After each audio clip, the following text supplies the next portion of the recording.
हे प्रिय साधकों, इस नवरात्रि में आपके लिए सप्तशती का पाठ प्रस्तुत कर रहा हूँ। इस पाठ में कुल 13 अध्याय हैं जो एक एक करके वीडियो आपके लिए प्रस्तुत है। जिन साधकों के पास इसका पाठ करना संभव नहीं है किंतु इच्छा है, ऐसे सभी साधक भाई बहन इस वीडियो को कभी भी अपने मोबाइल में ईयरफोन लगाकर सुन सकते हैं, जिससे ये पाठ करने की उनकी इच्छा पूर्ति हो सकती है। यह पाठ सुनकर यदि आपको पसंद आता है तो इस वीडियो को कृपया लाइक, शेयर और सब्सक्राइब अवश्य करें, ताकि इसी तरह की नई नई वीडियो आपके लिए प्रस्तुत की जा सके। धन्यवाद धन्यवाद धन्यवाद। श्री दुर्गा सप्तशती छठवां अध्याय। धूम्रलोचन वध। महर्षि मेधा ने कहा, देवी की बात सुनकर दूत क्रोध में भरा हुआ वहां से असुरेंद्र के पास पहुंचा और सारा वृत्तांत उसे कह सुनाया। दूत की बात सुन असुरेंद्र के क्रोध का पारावार न रहा और उसने अपने सेनापति धूम्रलोचन से कहा, धूम्रलोचन, तुम अपनी सेना सहित शीघ्र वहां जाओ और उस दुष्टा के केशों को पकड़कर उसे घसीटते हुए यहाँ ले आओ। यदि उसकी रक्षा के लिए कोई दूसरा खड़ा हो, चाहे वह देवता, यक्ष अथवा गंधर्व ही क्यों न हो, उसको तुम अवश्य मार डालना। महर्षि मेधा ने कहा, शुंभ के इस प्रकार आज्ञा देने पर धूम्रलोचन 60,000 राक्षसों की सेना को साथ लेकर वहां पहुंचा और देवी को देख ललकार कर कहने लगा, अरे तू अभी शुंभ और निशुंभ के पास चल। यदि तू प्रसन्नता पूर्वक मेरे साथ न चलेगी तो मैं तेरे केशों को पकड़ घसीटता हुआ तुझे ले चलूंगा। देवी बोली, असुरेंद्र का भेजा हुआ तेरे जैसा बलवान यदि बलपूर्वक मुझे ले जावेगा तो ऐसी दशा में मैं तुम्हारा कर ही क्या सकती हूँ। महर्षि मेधा ने कहा। ऐसा कहने पर धूम्रलोचन उसकी ओर लपका, किंतु देवी ने उसे अपनी हुंकार से ही भस्म कर डाला। यह देखकर असुर सेना क्रुद्ध होकर देवी की ओर बढ़ी, परंतु अंबिका ने उन पर तीखे बाणों, शक्तियों तथा परसों की वर्षा आरंभ कर दी। इतने में देवी का वाहन भी अपनी ग्रीवा के बालों को झटकता हुआ और बड़ा भारी शब्द करता हुआ असुर सेना में कूद पड़ा।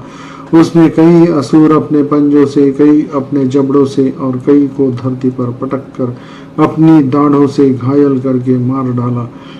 उसने कई असुरों के अपने नखों से पेट फाड़ डाले और कई का तो केवल थप्पड़ मारकर सिर धड़ से अलग कर दिया। कई असुरों की भुजाएं और सिर तोड़ डाले और गर्दन के बालों को हिलाते हुए उसने कई असुरों को पकड़कर उनके पेट फाड़कर उनका रक्त पी डाला। इस प्रकार देवी के उस महाबलवान सिंह ने क्षण भर में असुर सेना को समाप्त कर दिया। शुंभ ने जब यह सुना कि देवी ने धूम्रलोचन असुर को मार डाला है और उसके सिंह ने सारी सेना का संहार कर डाला है, तब उसको बड़ा क्रोध आया। उसके मारे क्रोध की ओठ फड़कने लगे और उसने चंड तथा मुंड नामक महाअसुरों को आज्ञा दी, हे चंड, हे मुंड, तुम अपने साथ एक बड़ी सेना लेकर वहां जाओ और देवी के बाल पकड़कर उसे बांधकर तुरंत यहाँ ले आओ। यदि उसको यहाँ लाने में किसी प्रकार का संदेह हो तो अपनी सेना सहित उससे लड़ते हुए उसको मार डालो और जब वह दुष्टा और उसका सिंह दोनों मारे जावे तब भी उसको बांध कर यहाँ ले आना। छठा अध्याय समाप्त। दुर्गा सप्तशती सातवां अध्याय। चंड और मुंड का वध। महर्षि मेधा ने कहा, दैत्यराज की आज्ञा पाकर चंड और मुंड चतुरंगिनी सेना को लेकर हथियार उठाए हुए देवी से लड़ने के लिए चल दिए। हिमालय पर्वत पर पहुंचकर उन्होंने मुस्कुराती हुई देवी जो सिंह पर बैठी हुई थी देखा। जब असुर उनको पकड़ने के लिए तलवारें लेकर उनकी ओर बढ़े तब अंबिका को उन पर बड़ा क्रोध आया और मारे क्रोध की उनका मुख काला पड़ गया। उनकी भ्रुकुटियां चढ़ गई और उनके ललाट में से अत्यंत भयंकर तथा अत्यंत विस्तृत मुख वाली लाल आंखों वाली काली प्रकट हुई, जो कि अपने हाथों में तलवार और पाश लिए हुए थी।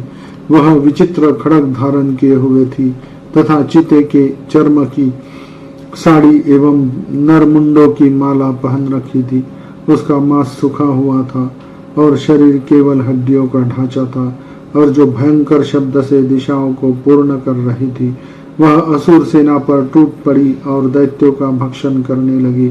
वह पार्श्व रक्षकों, अंकुशधारी महावतों, हाथियों पर सवार योद्धाओं और घंटा सहित हाथियों को एक हाथ से पकड़ पकड़ कर अपने मुंह में डाल रही थी, और इसी प्रकार वह घोड़ों, रथों, सारथियों व रथों में बैठे हुए सैनिकों को मुंह में डालकर भयानक रूप से चबा रही थी। किसी के केश पकड़कर, किसी की गर्दन पकड़कर, किसी को पैरों से दबाकर और किसी दैत्य को छाती से मसल कर मार रही थी। वह दैत्य के छोड़े हुए बड़े बड़े अस्त्र शस्त्रों को मुंह में पकड़कर और क्रोध में भरकर उनको दांतों से पीस रही थी। उसने कई बड़े बड़े असुर भक्षण कर डाले, कितनों को रौंद डाला और कितनी उसकी मार के मारे भाग गए। कितनों को उसने तलवार से मार डाला, कितनों को अपने दांतों से समाप्त कर दिया, और इस प्रकार से देवी ने क्षण भर में संपूर्ण दैत्य सेना को नष्ट कर दिया। यह देख महापराक्रमी चंड काली देवी की और लपका और मुंड ने भी देवी पर अपने भयानक बाणों की वर्षा आरंभ कर दी और अपने हजारों चक्र उस पर छोड़े। उस समय वह चमकते हुए बाण व चक्र देवी के मुख में प्रविष्ट हुए इस प्रकार दिख रहे थे, जैसे मानो बहुत से सूर्य मेघों की घटा में प्रविष्ट हो रहे हों। इसके पश्चात भयंकर शब्द के साथ काली ने अत्यंत जोश में भरकर विकट अट्टहास किया।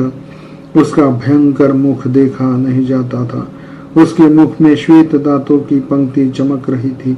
फिर उसने तलवार हाथ में लेकर हूं शब्द कहकर चंड के ऊपर आक्रमण किया और उसके केश पकड़कर उसका सिर काटकर अलग कर दिया।